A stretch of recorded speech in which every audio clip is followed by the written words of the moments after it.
What up, is Marcus Dynasty Football Dads? We actually have the Bleacher Report main headline right now is 2022 Fantasy Football Mock Draft. Their last, a draft they actually had finished with real people, real money entering the NFL preseason here. And I want to go through this.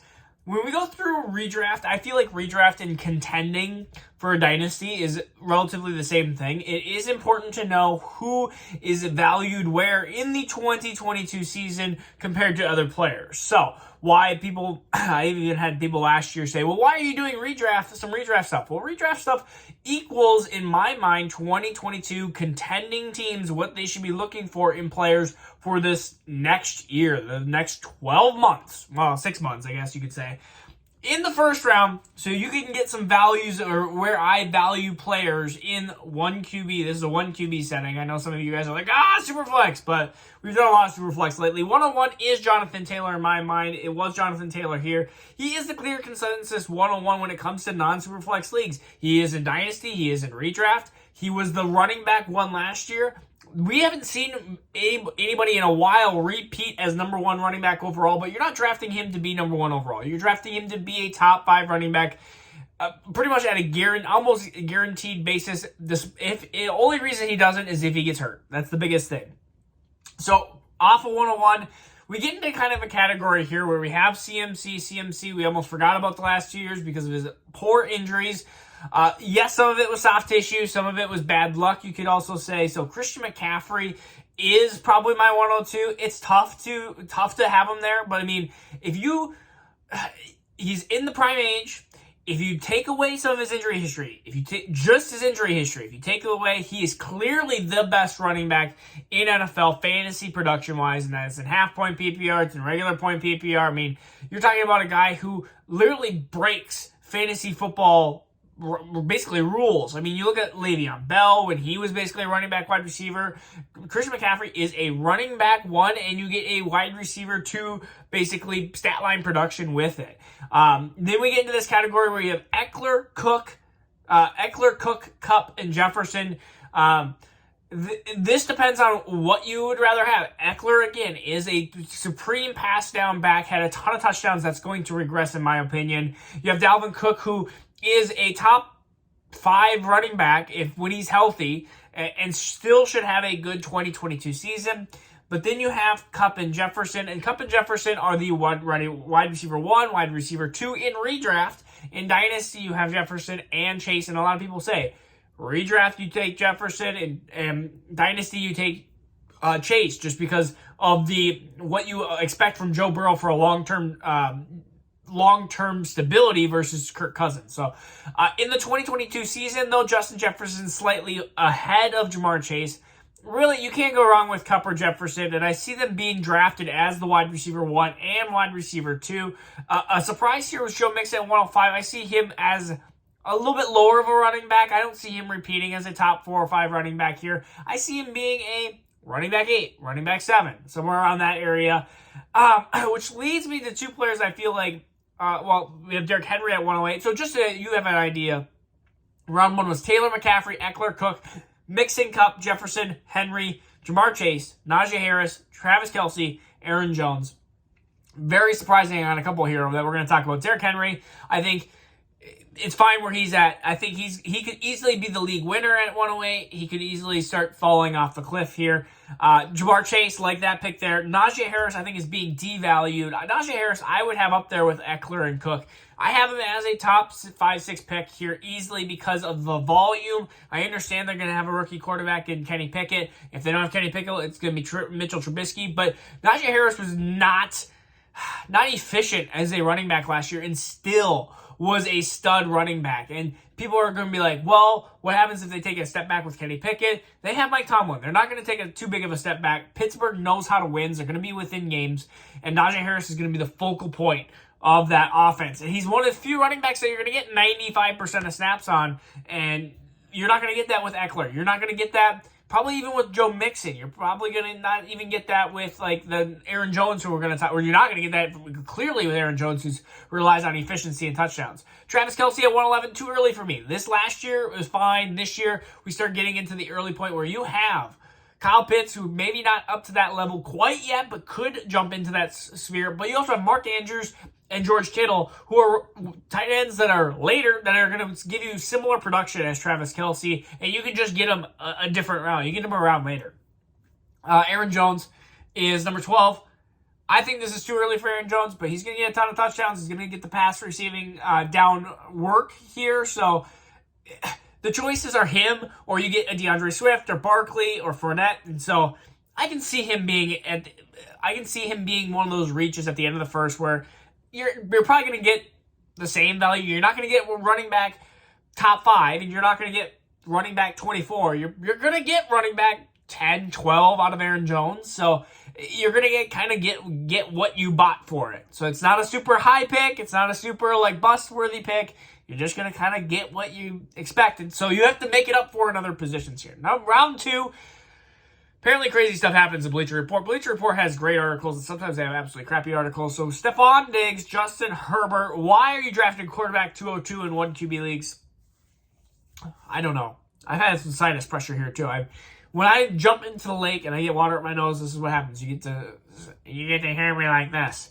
But Stephon Diggs, perfect pick there. DeAndre Swift, again, super high upside. You're hoping he makes that big leap into being a top 5-7 back, which he has the talent ability to. It's just he's in Detroit. Devontae Adams, I don't know what to do with Devontae Adams. Devontae Adams and Tyreek Hill, I don't know what to do with. Devontae Adams at 204, Tyreek Hill at 212. I don't know. I don't know what to do here. Those are 2 wide receivers that are getting closer to that age 30 mark, and they're on new teams, which seems to be detrimental to many wide receivers' careers. I think Adams will have a fine season. I mean, you look at the second round, I would rather have CeeDee Lamb over Adams, and I know that's a super risky play because CeeDee Lamb hasn't showed it yet, but I'm going to take CeeDee Lamb ahead of Devontae Adams. I know that might be a little bit crazy, but I'm hoping for that CeeDee bump now that Amari Cooper's gone. Saquon, Leonard Fournette, ugly. Javonte Williams, stuck with Melvin Gordon. If he wasn't, Javonte Williams would be a top probably 8 pick for me. Just isn't because of that. Mark Andrews, like I said, 209, so you're able to get here. And then Kittle, still not taken off the board. Deebo Samuel, 211. I think he's going to have a drop. This is not a bad place at end of round 2, but if you start picking him early in round 2, I think that's going to be a problem. If you start picking him over Devontae Adams or over CeeDee Lamb or Diggs, I think that's going to be a mistake. All right, number 3, round 3. Mike Evans, Alvin Kamara. Alvin Kamara looks like his issue's been postponed 2 months. He could be the absolute steal here at 302 because if he doesn't get suspended, he's an easy. I would rather have him ahead of a lot of those guys that we mentioned in round 2. Mike Evans is going to be a stud. Josh Allen, this is where you probably start seeing Josh Allen and Pat Mahomes.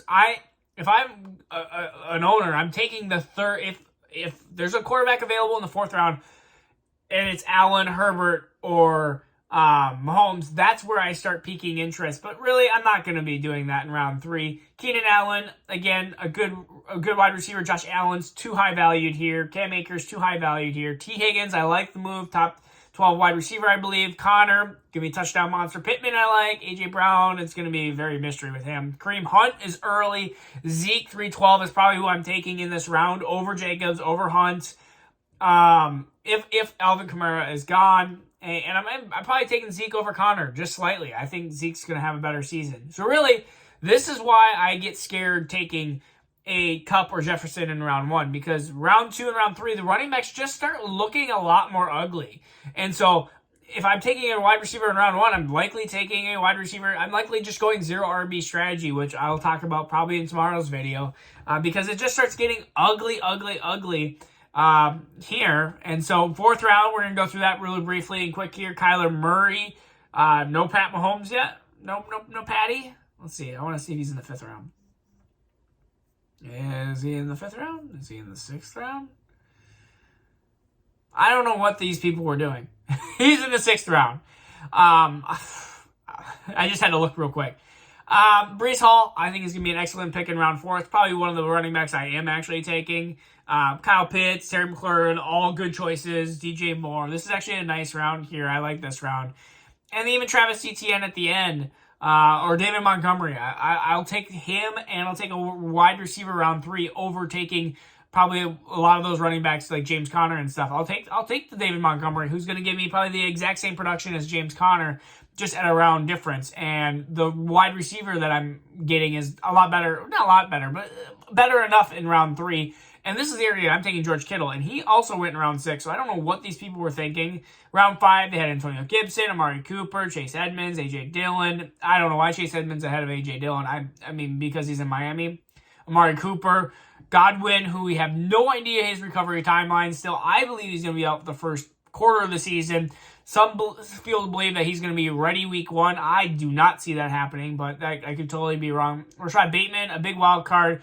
Aaron Rodgers in round 5, like, get out of here with drafting a quarterback in round 5 like that. And even Adam Thielen, like, I like Adam Thielen for 1 year, but that's not the time to draft him, because round 5, I mean, I guess you start getting a little bit thinner on some of these wide receivers, but I would rather draft Jerry Jeudy than an Adam Thielen, which may surprise people, but he was drafted in a complete round later. And the guys in round 6, I think some of them deserve to be a lot higher. George Kittle, definitely higher.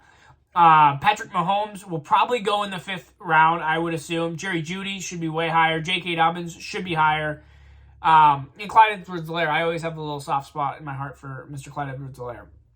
Round 7, not lots of Titans. Dallas Goedert, T.J. Hawkinson, Darnell Mooney, who I really like. I mean, so I've done plenty of these mock drafts where, again, in redraft, this is what you do just to kind of find where the value of some of these players are. And sometimes I've seen so much Dynasty that sometimes these players surprise me. It's like, oh, why is it Chase Edmonds in round 5? Like, that surprises me.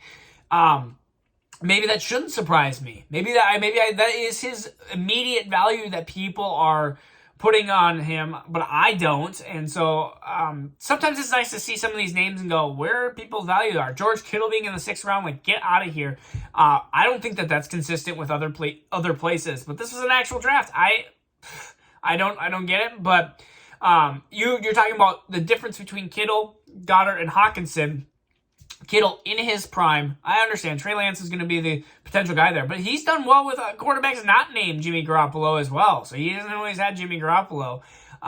So again, this is why I like to just briefly brush through redraft stuff. And I have some redraft leagues coming up here in the next couple of weeks in person. So it's nice to actually be like, whoa, what are people doing? I'm going to be talking about zero RB strategy for Dynasty / redraft here the next day or two. And then I have a bachelor party on Thursday, Friday, Saturday. So I am out of town, and so I might not be making many videos this week. That's kind of a breather week before it's going to start getting really, really busy. So this is Marcus Dynasty with Ads. Peace out. Take care.